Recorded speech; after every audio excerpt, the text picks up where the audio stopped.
به به، چی از این بهتر. رفقا، با درود دوباره با بخش دوم لایو امروز، همچنان با علی حمید عزیز و همچنان حول محور اتفاقاتی که امروز افتاده، حمله پیشگیرانه اسرائیل به حزب الله و حالا نخستین پاسخ و واکنش حزب الله از طریق دبیرکلشون.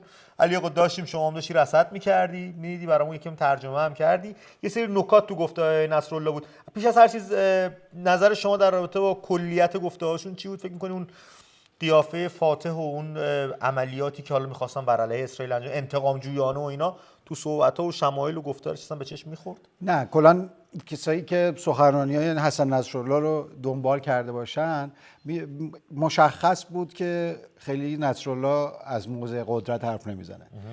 یک جورهایی یک عقب نشینی هم حتی در مواضعش میشد دید. میخواست خیلی فضا رو کنترل کنه و اینکه پایان حرفاش هم گفت دیگه همین، ما پاسخمون این بود و یه عملیات 2 مرحله‌ای و ما دیگه در همینجا دیگه انتقام فؤاد شکر رو گرفتیم و همین، یعنی نمیخواد ادامه دار بشه و به نظر من نه، هیچ نشانه از فتح و پیروزی و اینها نداشت. آره، سخنرانی ضعیفی بود در واقع. من برای دوستایی که این سخنرانی رو گوش ندادن چکیدش رو خدمتتون عرض بکنم. اومد که از اربعین گفت و از امام حسین گفت و این راهپیمایی اربعین گفت چه مشتی بوده تو دهان دشمن و مسائلی از این دست، و در ادامه سخنرانی به حملات متقابل امروز اسرائیل و حزب الله اشاره کرد و گفت این تصمیم گرفته شد عملیات را جداگانه انجام دهیم و همچنین از جمهوری اسلامی و حوثی‌ها انتظار می رود که جداگانه اقدام کنند. نصرالله گفت هدف اصلی حملات امروز حزب الله یک پایگاه اطلاعاتی نظامی اسرائیلی در حومه تل‌آویو بود. نصرالله پادگان‌های نظامی دیگر اسرائیل از جمله پایگاه دفاع هوایی اسرائیل در مرز شمالی را در این کشور از دیگر اهداف امروز حزب الله اعلام کرده بود و برای فعال کردن پدافند هوایی اسرائیل گفتم ما به اونجاها حمله کردیم.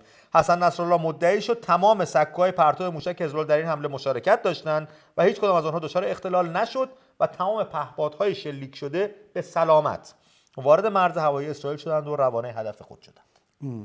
من یه نکته بگم. حرفی که نصرالله زد، ادعایی که کرد این بود که ما یه منطقه رو در نزدیک در 1500 متری شهر تل‌آویو که مرکز در واقع اطلاعات نظامی ارتش اسرائیل، واحد اطلاعات ارتش اسرائیل و همون یگان 2008، اون یگان 8200 هم یه بخشیه که برای توی اسرائیل کار میکنه، کار اطلاعاتی میکنه. اون واحد اطلاعات ارتشش امان اسمش در واقع، که اون پایگاهی که مورد هدف ادعا میکنه مورد هدف قرار دادیم در واقع این بود. اما برای اینکه مطمئن شیم پهپادامون به اونها میرسن، یک هدف دوم هم انتخاب کردیم که همون پایگاه دوم ضد هوایی ضد موشکی اسرائیل در اون هم خیلی مرز شمالی نبود.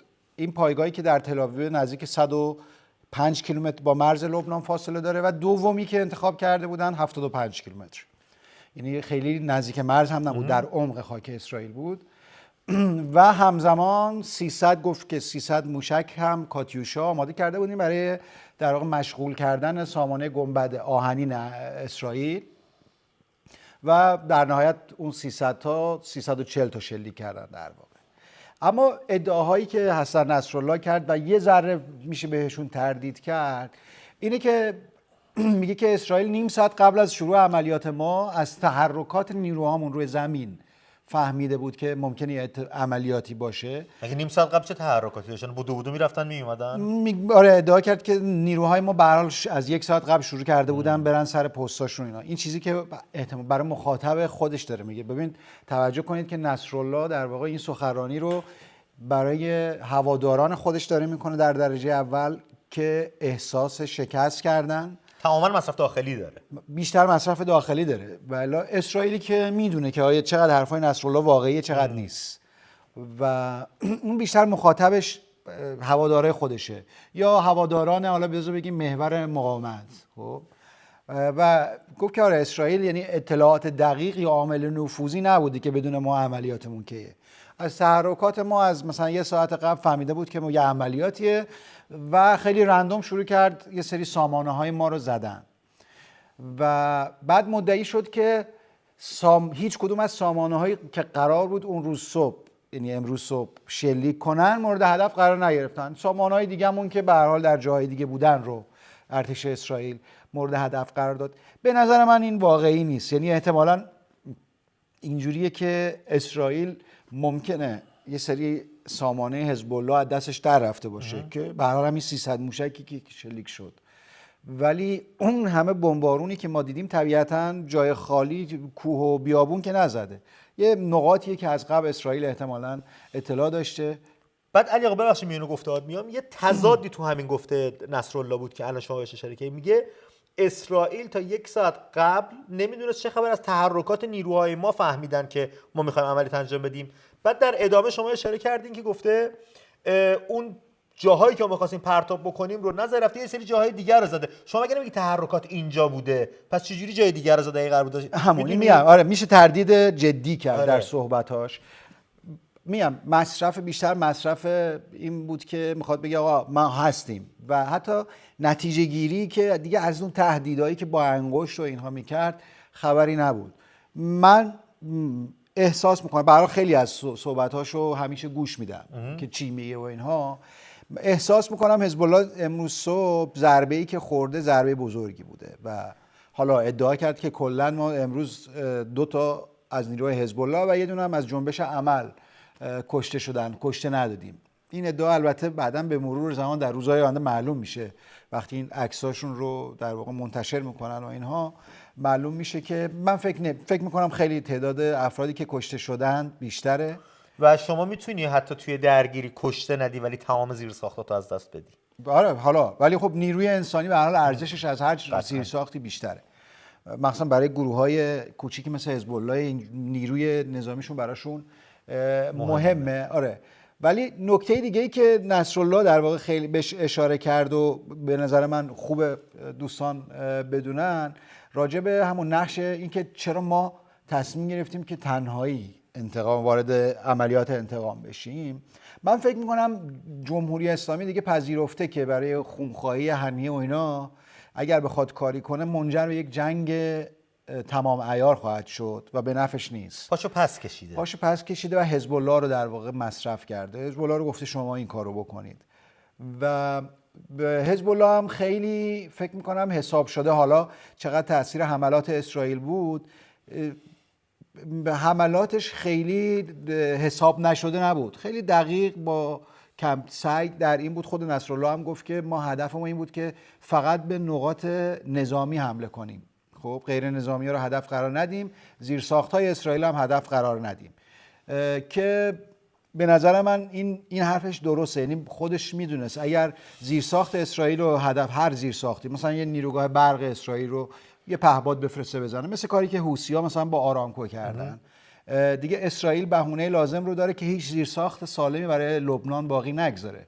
و این حواسش بود. در واقع حزب الله این کار رو کرده و محدود کرده به پایگاه‌های نظامی، ولی اینکه چقدر این پایگاه‌ها رو مورد اصابت قرار داده معلوم نیست. همچنان هیچ آمار دقیق و داده‌ای ازشون نیومده بیرون که چقدر خسارت. به مرغداری اشاره نکرد که تو دوست داری، چون اون مرغداری تصویر هم ازش اومده بود و اون قایق گشتنی. به این دوتا هم حتی اشاره نکرد و گفت اگرم غیر نظامی آسیب دیده در این حملات صبح، در واقع موشک‌های ضد هوایی اسرائیل بوده که اونا رو زده، ما نبودیم.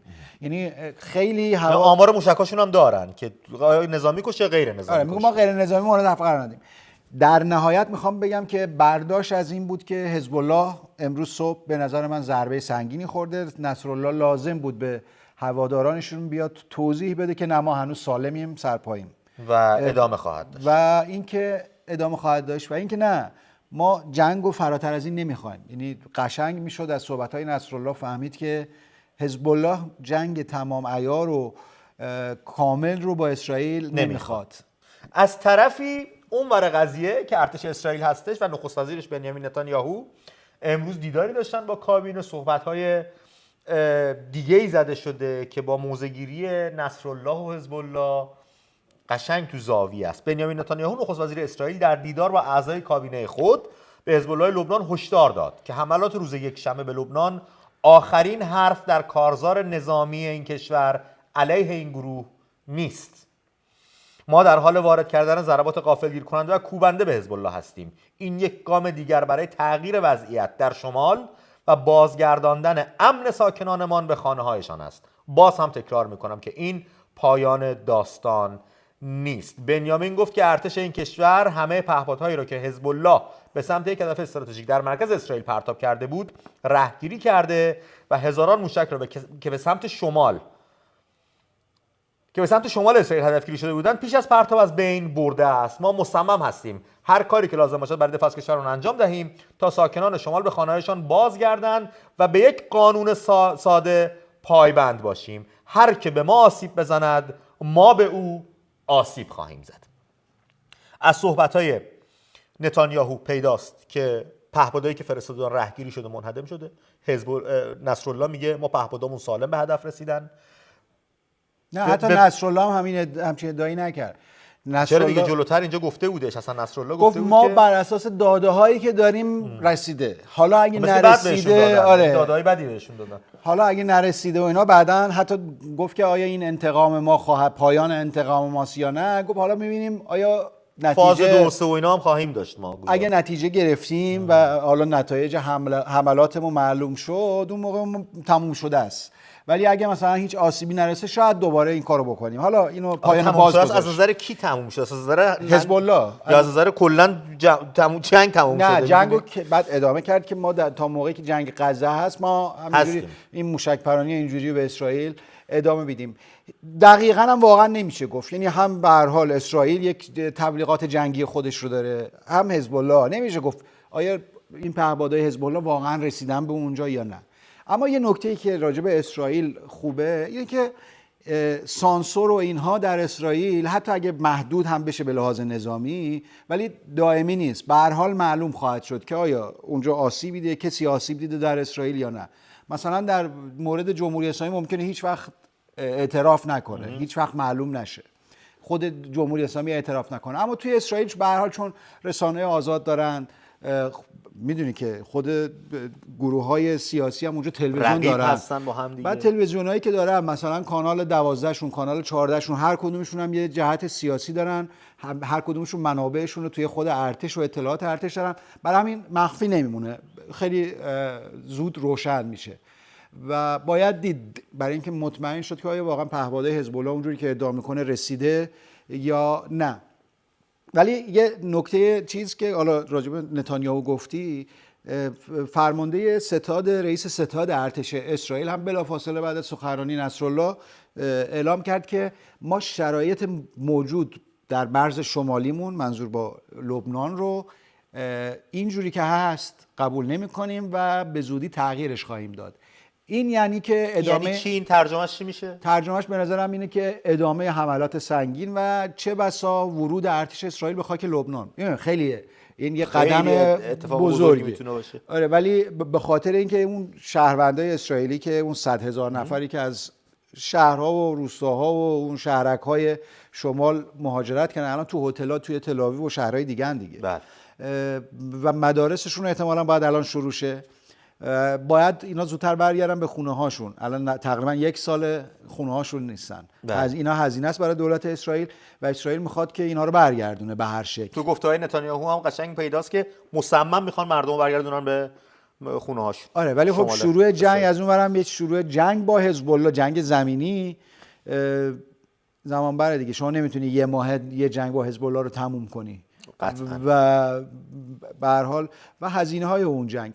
حالا اینکه چقدر این حرفا مهمه، من فکر میکنم شاید بیشتر از ورود زمینی ادامه همین حملات سنگین هوایی به پایگاه حزب الله باشه تا اینکه تم بدن به اینکه اینقدر هزینه رو براش بالا ببره، که تم بده به اینکه بیاد عقب بر اساس اون قطعنامه سازمان ملل که بره شمال رودخانه لیتانی. علی آقا، اگر این اتفاق بیفته حزب الله تا شمال رودخانه لیتانی بره عقب، واکنش جمهوری اسلامی چه خواهد بود؟ چون خیلی هزینه کرده که حزب الله بیاد اونجا و یقه اسرائیل رو بگیره. ولی بر اساس قطعنامه سازمان ملل قبل از این جنگ غزه مثلا حزب الله شمال لیتانی بود. خب یعنی بر اساس اون قطعنامه حزب الله نمیبایست میاد این رودخونه، نیروی مسلح پایین رودخونه مثلا لب مرز اسرائیل داشته باشه ولی خب و نیروهای سازمان ملل یونیفیل اونجا بودن که اینو کنترل کنن که حزب الله مثلا نیرو مسلح نیاره.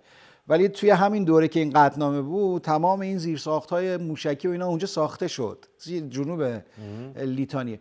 برای همین پایبند هیچ وقت نبوده به قطعنامه سازمان ملل حزب الله. ممکنه الان هم شفاهن مثلا بپذیرن با فشار و اینها، ولی در عمل این کارو نمیکنن. به هر حال نیروهای حزب الله همون نیروهای همون دهاتی‌ها و روستایی‌های همون جنوب لیتانی ان دیگه. تو خونش داره زندگی میکنه ولی عضو حزب الله هم هست. اون یه ذره پیچیده است. مشکل اسرائیل یعنی نگرانی اسرائیل حضور نیروهای نخبه الیت رضوان، موسوم به رضوان، اسم یه گروه در واقع یگان نظامی حزب الله است که اونا تمرین و آموزش دیدن. بیشترشون احتمالاً توی ایران جمهوری اسلامی آموزششون داده که وارد خاک اسرائیل بشن. این عملیاتی که حماس کرد 7 اکتبر و اونها هم برای همچین عملیاتی آموزش دیدن، سالها هم آموزش دیدن و مجهزترین نیروی حزب الله هم هستن. هنوز هم توی این جنگ خیلی ورود نکردن چون خیلی واحد موشکی و اینا نیستن، واحد تکاورایی هستن که مثلا وارد بشن به خاک اسرائیل.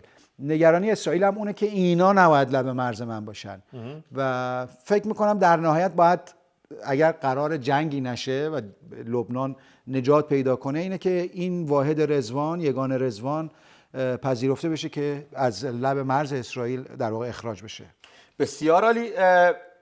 دوستامون در کامنت ها با ما هستن همچنان. من کامنتاتون رو تلاش میکنم بخونم رفقا اگر اجازه. بله خدا بگم چیکارتون کنه، یوتیوب پر سایبری شده و این دیگه تقصیر ما نیستش.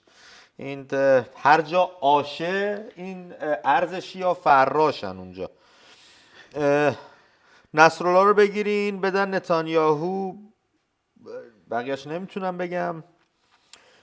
دوستان ریپورت رو بلاک کنید، این کسایی که میان اینجا ارزشی ها رو. شهرزاد خواهش من. بله و مطلب قابل عرض رفقا اینجا فقط دارن به همین قبر حزب هیچ دارن ابراز علاقه میکنن به حزب الله و دوستان دیگه. علی آقا یه جا هم گفتی بنیامین خیلی صمیمی شدی با. آره من آخه باش رفاقت دارم. یاد اون یارو توی یه یارو هست تو آمریکا میاره، من با بنیامین صحبت کردم که مثلا اون دیوانه است. اون همونه که میگه ترامپ زنگ زد بهم گفت چطوری، گفتم قربونت تو چطوری، اونو میگی دیگه. آره دیگه که میرن گلف بازی میکنن. آره اونو ولش کن. اون پرونده داره به این کلفتی، حالا بعدا راجعش صحبت میکنن اگه فرصت بشه. بله عقب نشینی تاکتیکی. یکی از دوستان گفته نمیشه مثل قبل تماس تلفنی داشت. میشه رفیق، ولی خب ما مثل قبل در خدمتتون نیستیم. یه ریخت و شیوه نو هستش. اگر برنامه امیدیم شروع بشه و بتونیم مانند گذشته در خدمتتون باشیم قطعا تماس‌های تلفنی هم خواهیم داشت. شروع میشه یا نه؟ امیدوارم علی آقا. والا روی بخش اکسکلوسیو ممبرز روی اینستاگرام یه سری پست‌ها مسئولین و دوستان گذاشته بودن از یه استودیوی جدید و اینا. من خودم برام تازگی داشت، زیرش نوشتم شد یا نشد. کسی هم پاسخمو نداده هنوز تا ببینیم چی میشه. شما میتونید اونجا عضو بشید روی کانال اینستاگرام جزو اون ممبرها یا کانال یوتیوبمون در همین صفحه که الان هستید اینجا به ما بپیوندید. یه کامیونیتی اجتماع اونجا شکل گرفته، یه سری از این ویدیوها و اخبار اونجا میاد و میتونید در روند چگونگی بازگشت من و تو قرار بگیرید. یکی نوشته امیر عباس فخرآور قش کرده از خنده. نمیدونم به گفته‌های ما ربط داشت یا نه، و خب به هر حال خوشحالم که اینقدر خوشخنده ای رفیق، همیشه لبت خندون باشه. شما از تکنیک‌های جنگ و مبارزه بگین، آیا جنگ به معنای کلاسیک در خواهد گرفت؟ با حزب الله بله دیگه. وقتی یه گروه شبه نظامی پارتیزانی مثل حزب الله و یک ارتش کلاسیک، خب جنگ کلاسیک در نمیگیره. اسرائیل هم خودش رو اصلا آماده جنگ غیر کلاسیک با گروهی مثل حزب الله کرده. همون کاری که الان داره تو غزه با حماس میکنه خیلی جنگ کلاسیکی نیست. یعنی حالا واحدهای زرهی ارتشش میان یه جایی، ولی اصل جنگ درگیری‌های نفر به نفر و جنگ شهریه با حماس توی غزه. لبنان یه ذره پیچیده‌تر از غزه است چون لبنان کوه و دره و اینها زیاد داره، مخصوصا اون مناطق جنوب لبنان. نیرو هوایی خیلی به کار میاد. بیشتر نیرو هوایی به کار میاد. جنگ زمینی مخصوصا برای نیرویی که وارد میخواد بشه خیلی سخت خواهد بود. و حزب الله هم توجه کنید که تمام این سال‌ها، حالا 20 ساله داره اونجا آموزش میبینه، خودش رو آماده همچین جنگی کرده. از نه اینکه نشدنی باشه، به هر حال اسرائیل اگه مجبور باشه هزینه ها رو میسنجه، من اینجوری مدارا کنم با حزب الله هزینه‌اش کمتره یا وارد یه جنگ تمام عیار بشم. ولی اگه جنگ این هزینه رو کجا برآورد میکنه؟ هزینه انسانی یا مالی من فکر کنم یا اعتبار جهانی؟ من بیشتر بازدارندگی، یعنی اگه اسرائیل ببینه یه جای دیگه بازدارندگی کار نمیکنه با حزب الله با این شیوه، یه قدم بالاتر برمی‌داره. و شاید الان ببینید این حملات، اگه این حملات هوایی که امروز صبح انجام شد اگه در روزهای آینده هم به همین شدت ادامه پیدا کنه، این نشانه اینه که مقدمه ورود زمینی ارتش اسرائیل خواهد بود که اسرائیل میخواد در واقع یک اون منطقه حائل رو در جنوب لبنان به وجود بیاره که بتونه شهرک نشینا و شهرونداش رو برگردونه به خونه هاشون. صحبت نتانیاهو هم حول همین بخره. خلاصش یه کاربری هستش به نام الله ادرکنی، ایشون پاشو فراتر از مهدی گذاشته دیگه، میگه خدا ظهور کنه. نوشته امروز بزرگترین آرزوی جوانان غیور ملت ایران شهادت در راه حماس و انقلاب است. شما از طرف خودت صحبت کن رفیق. 1 2 پرچم فلسطین رو توی ورزشگاه گردوندین، مردم گفتن ما اون پرچم باید چیکار کنید. دیوار نگاره زدید، مردم اومدن گفتن چیکارش باید بکنید. شعار درست کردین، پاسخشو بهتون دادن. در تمام خیزش‌ها، در تمام اعتراضات، نه غزه نه لبنان جانم فدای ایران رو از دهن ملت ایران شنیدیم. اینا رو از کجا در آوردی که داری از طرف ملت و جوانان غیور ایران اینجوری صحبت میکنی؟ جوانان غیور ایران نمونهش مجید رضا راهنورد بود که دیدیم چی گفت و دیدیم چگونه در راه میهن جانفشانی کرد. شما از طرف خودت صحبت کن قربونت برم. خودتونم که چند میلیون نفر نام نویسی کردن برن غزه، علی آقا تلویزیون 6 میلیون مثلا 6 هی شماره مینداخت اون زیر 3 هفته شماره مینداخت، یه نفرتونم نرفت. یعنی یا یه حرفی رو بزنید که بتونید در قد و قامت اون گفتار اون ادعا عمل کنید، یا یه عملی انجام بدید که گفته‌هاتون بخوره. جای شما هم واقعا اینجا نیستش. الان شما باید رو پیام رسان سروش باشی قربونت برم. غزه حالا سخت لبنان میتونن برن، آره میگم مسیر از عراق به سوریه و هلال شیعی که می‌خواستن باز دیگه، نه منظورم که کسی مانعش نیست. حالا غزه محاصره است نمیتونن برن. بره عراق، سوریه، لبنان. خیلی یه چیز دیگه هم که دیدم، از مسیرم لذت ببرید، با صفاس میگم. این آقای رائفی پور رفیق شما، رفیق منه؟ نه همون خیلی کامنتاشو دیدی، یه توییت زده در واقع عنوان اون یگان ارتش اسرائیل 8200 مساوی با 0. آره، یعنی که الان نابود شده مثلا، ادعاش اینه. اینم باید رو پیام رسانه سروش بشه. رو توییتر نمیدونم چیکار میکنین واقعا. توییتری که خودشون در واقع فیلترش کردن. بعد مخاطبشون که اگه برای مردم فیلتر کردن، مخاطب توییترشون کیه؟ اون مردمی که با فیلتر شکن میان که مخالفت خودشون فیلتر شکن میفروشن به مردم که بیان روی سایتی که خودشون فیلتر کردن چرندیاتی که به خورد مردم میخوان بدن رو بخونن. با نمکید. این جوانی که از طرف جوانان غیر ایران حرف زده احتمالاً شاگرد اون سعید طوسی است. اون باید ظواهرش رو ببینیم، اونجا معلوم میشه. الان از پشت چند تا کامنت و یه دونه آیدی نمیشه به قطعیت رسید، ولی نظرم به شما نزدیکتره. یکی از شما در پاسخش جاوید شاه نوشته پرسش اینه هر کارخانه ای باشه بعد از بیشتر از 20 سال تأسیسات اتمی، ایران که میگن برای بمب نیست و برای تولید برق است، هنوز به مرحله بهره برداری نرسیده. چرا؟ شاید هم رسیده. ارباب اسرائیلی برق تولید میکنه میفروشه. نفهمیدیم چی شد. اما خب بله، این نیروگاه اتمی که این همه هزینه رو دست ما گذاشته، این همه پول ریخت به حساب روسیه، هنوز یک چراغ قوه رو باهاش روشن نکردن.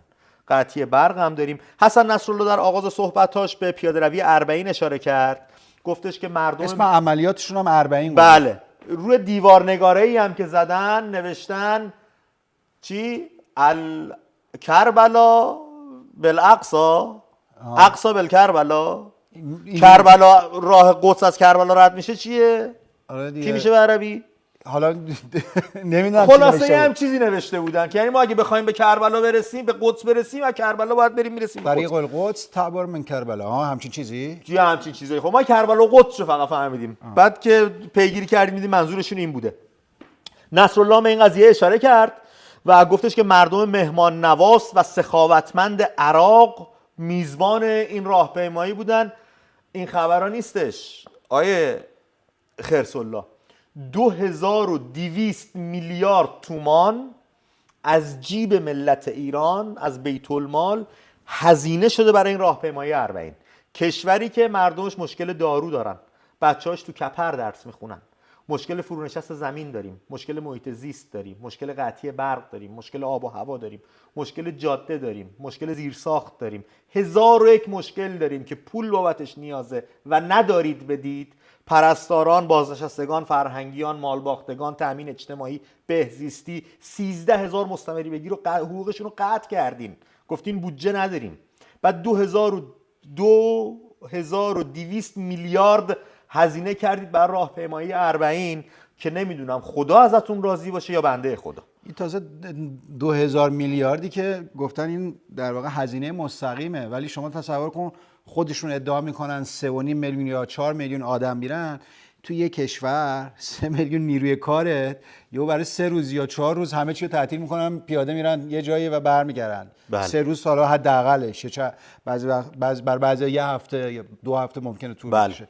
این همه نیرو، اینا همه هزینه است دیگه. اینترنت پرسرعت و مجانی، موکب ها، غذای گرمی که سرو میشه برای 4 میلیون آدم، اتوبوسرانی در اختیارشون، نمیدونم تازه این چیزای نهادهای دولتی که همه امکانات رو برای اینا بسیج میکنن که در واقع همه امکاناتی که باید خرج مردم بشه توی ایران استفاده ولی علی آقا اینجوری با این امکانات اربعین رفتن نمیتونه زیاد دلی باشه.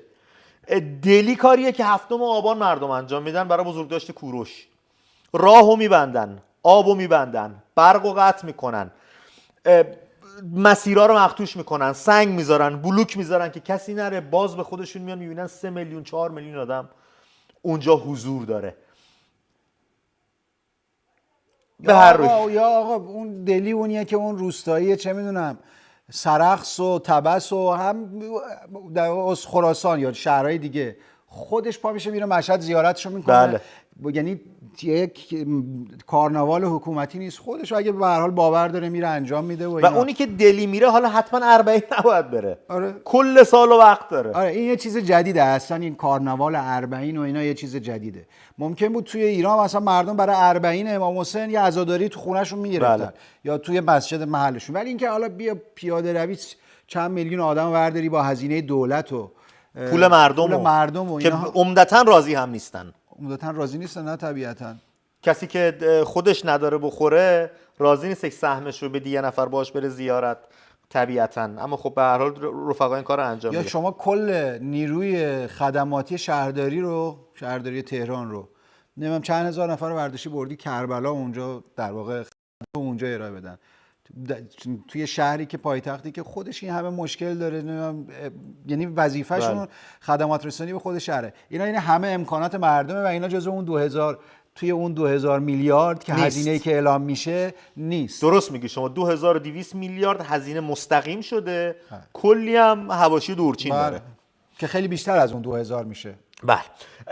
به هر روی بخوایم بحثمون رو به پایان ببریم رفقا، حسن نصرالله اونجور که علی آقا از صحبتاش برداشت کرد، چون من میدونم علی آقا صحبت حسن نصرالله رو دنبال میکنه، هر سری میخواد ببینه چی میگه و هدفش چیه و به کدوم سمت و سو داره میره. چیز چشمگیری نبود، اون فتوحاتی که با انگشت به قول شما صحبت میکرد دیگه ندیدیم. اصلا به نظر من یک خیلی ضعیف بود نصرالله تو این سخنرانی.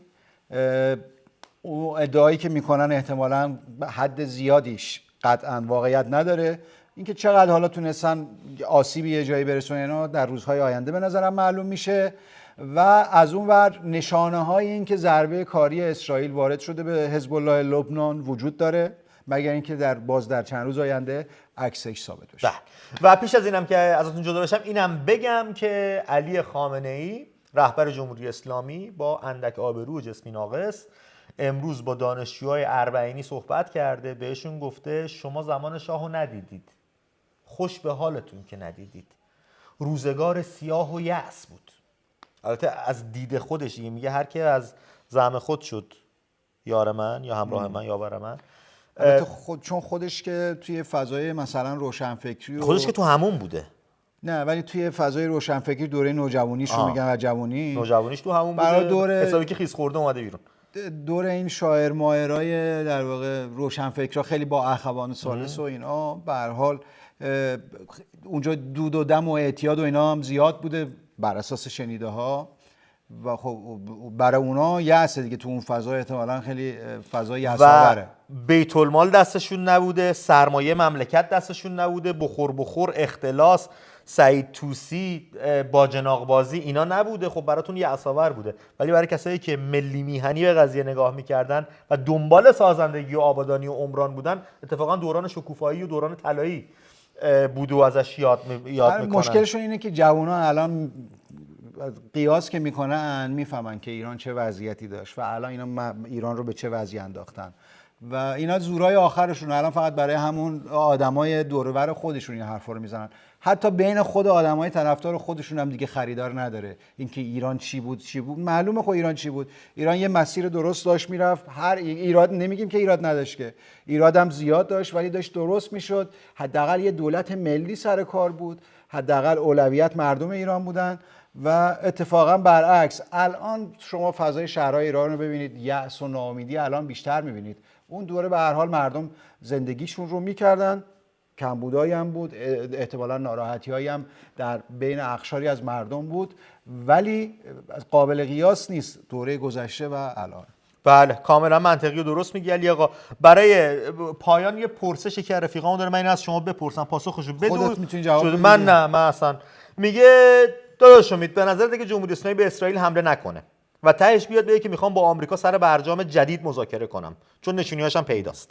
آمریکا با اینا سر میز مذاکره میشینه یا نه؟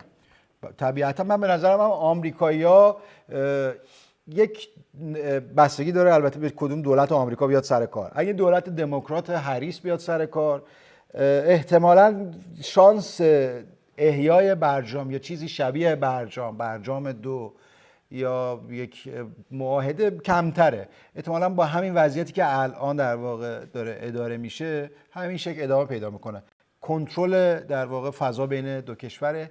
یه ذره دموکرات‌ها اینجوریه. اگه دونالد ترامپ بیاد به نظر من دو تا حالت داره قطعی، یا یک توافق به سرعت به وجود میاد، همونجور که اون عراقچی گفت ما دنبال یه توافقی شبیه برجام می‌خوایم. این حرفی که ترامپ هم قبلا زده بود که خود برجام من میذارم کنار، ولی من اینا رو میخوام بر اساس یه شروطی بیان یه قرارداد جدید باشون من. یا اونجوری میشه و یا احتمالاً یه برخورد.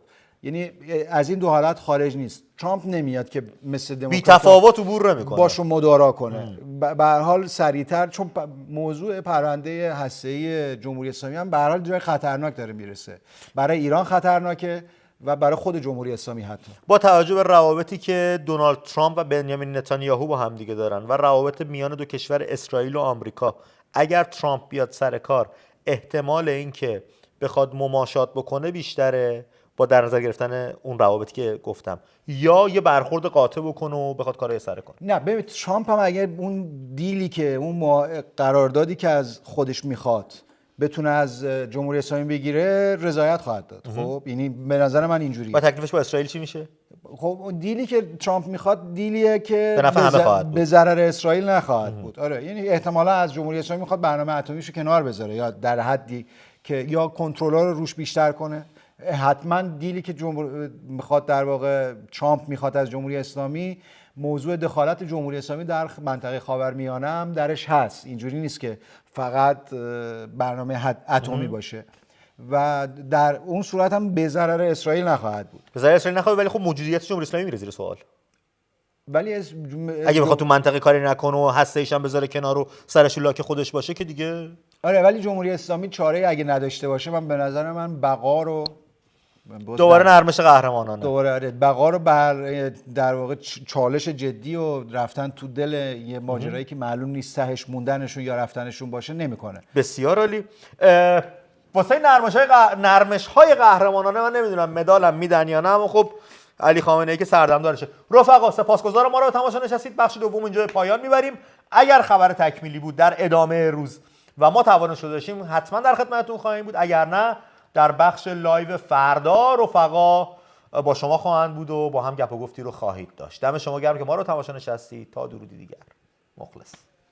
خسته نباشید. خسته نباشید علی آقا. شاه